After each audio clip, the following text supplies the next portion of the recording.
Jeremias 32, versículo de número 27. É o Senhor falando: Eis que eu sou o Senhor, o Deus de toda a carne. Acaso seria qualquer coisa maravilhosa demais para mim? É Ele também que declara em Isaías 43, 13: Ainda antes que houvesse dia, eu sou, e ninguém há que possa fazer escapar das minhas mãos. Operando eu, quem impedirá? Esse é o verdadeiro e único Deus. É o Deus das Sagradas Escrituras, o Deus e Pai de nosso Senhor Jesus Cristo. Aquele que por inúmeras vezes é chamado no Antigo Testamento de o Senhor dos Exércitos, o Santo de Israel. É aquele que Salmo 115, versículo 3 nos diz: o nosso Deus está no céu e faz tudo o que lhe apraz. Esse é o Deus das Sagradas Escrituras, é o nosso Deus. Se de fato você é um verdadeiro cristão e entregou a sua vida a Jesus e mudou totalmente a sua vida, deixando o Espírito Santo te guiar e te orientar. Este é o Deus que em Gênesis 1:3 diz: E disse Deus, haja luz, e houve luz. É o mesmo Deus que nos narra o Salmo 33, versículo 9. Falou e tudo se fez, mandou e logo tudo apareceu. É o mesmo Deus que no livro de Jó faz uma belíssima declaração sobre o poder de Deus. Quando ele fala, Jó 42:2, eu bem sei que tudo podes e que nenhum dos teus pensamentos pode ser impedido, que nenhum dos teus planos pode ser frustrado. Esse é o Deus eterno, o Altíssimo Deus, ao qual todos nós somos chamados a servir em Jesus, mediante o Espírito Santo. É aquele que é onipotente, tem todo o poder, aquele que é onisciente, tem toda a ciência, aquele que é onipresente, está presente em todos os lugares. Não há como se furtar da presença do eterno Deus, porque o mesmo Deus declara na carta aos Hebreus, capítulo 4, versículo 13, todas as coisas estão nuas e patentes diante daquele a quem temos que prestar contas. É o mesmo Deus que sustenta todas as coisas pela palavra do seu poder, como nos narra Hebreus 1:3. Todas as coisas estão debaixo da mão do Deus Todo-Poderoso. E você é chamado a servi-lo com sua vida, a servi-lo entregando-se a Jesus, dia após dia, se assemelhando-se cada vez mais ao amado Senhor nosso, ao único e verdadeiro Senhor e Salvador. É o Deus que em Gênesis 18:14 diz: seria alguma coisa difícil para o Senhor? Esse é o único Senhor, é o único Deus. É aquele que no Salmo 139 revela-nos que muito antes que a palavra nos chegue à boca, Ele já a conhece.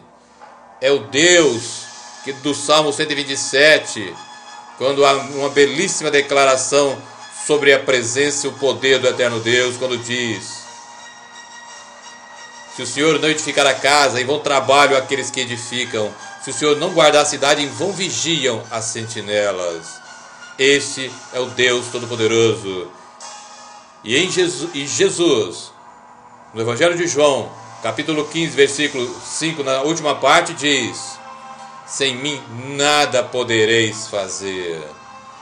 Jesus, o Senhor Jesus, é a revelação visível e total de um Deus invisível. Esse Deus que eu agora apresento a você, se você ainda não o conhece, é aquele que um só dos seus anjos, no segundo livro de Reis, capítulo 19, versículo 35, matou 185 soldados assírios. é aquele Deus que um só dos seus anjos, em Apocalipse 21, um só, veja bem o poder de Deus, um só dos seus anjos vai prender a Satanás no abismo.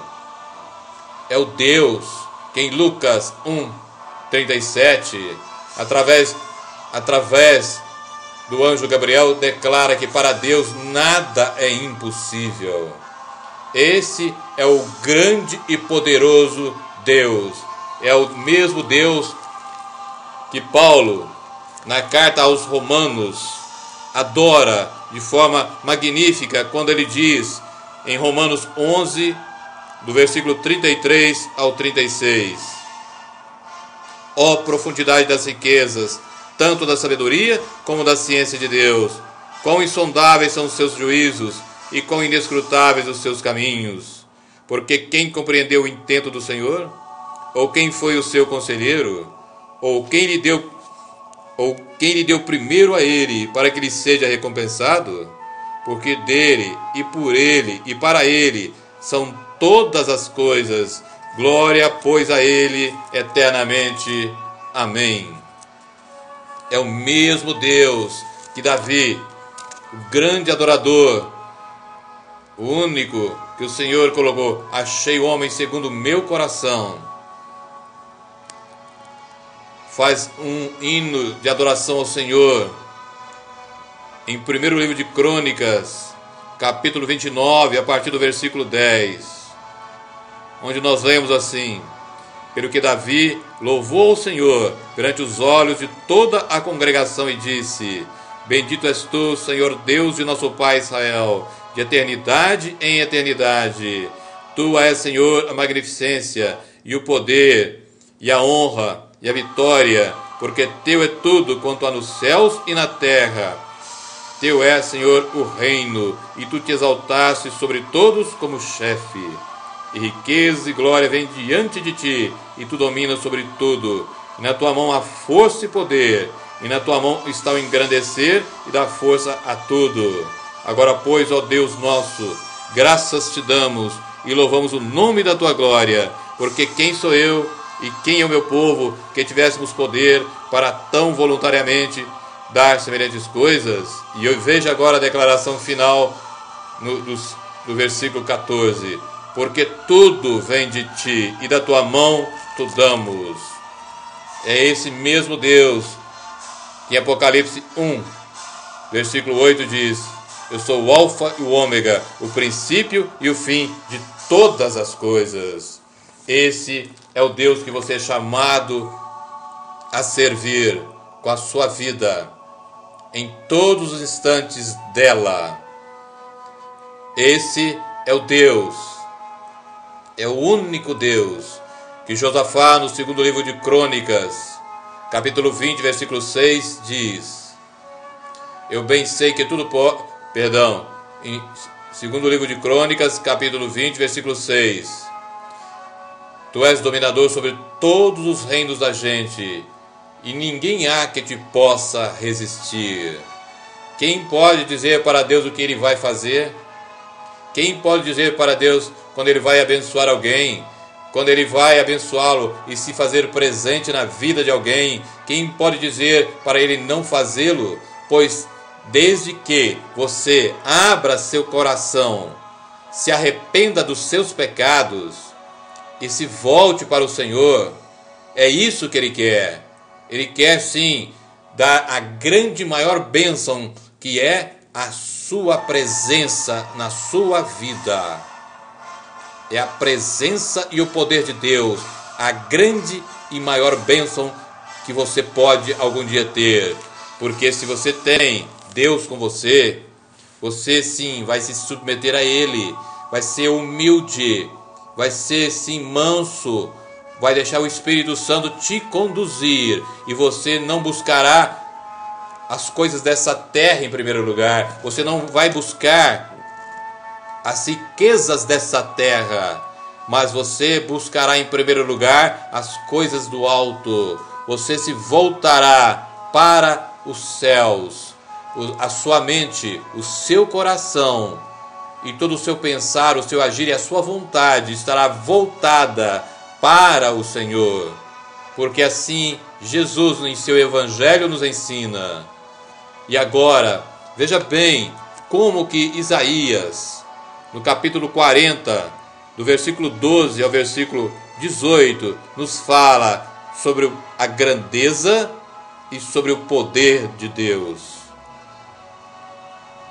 Quem mediu com seu punho as águas e tomou a medida dos céus aos palmos, e recolheu em uma medida o pó da terra, e pesou os montes e os outeiros em balanças? Quem guiou o Espírito do Senhor? E que conselheiro o ensinou? Com quem tomou conselho para que lhe desse entendimento e lhe mostrasse as veredas do juízo, e lhe ensinasse sabedoria, e lhe fizesse notório o caminho da ciência? Eis que as nações são consideradas por ele como a gota de um balde e como o pó miúdo das balanças. Eis que lança por aí as ilhas como a uma coisa pequeníssima. Nem todo o Líbano basta para o fogo, nem os seus animais bastam para holocaustos.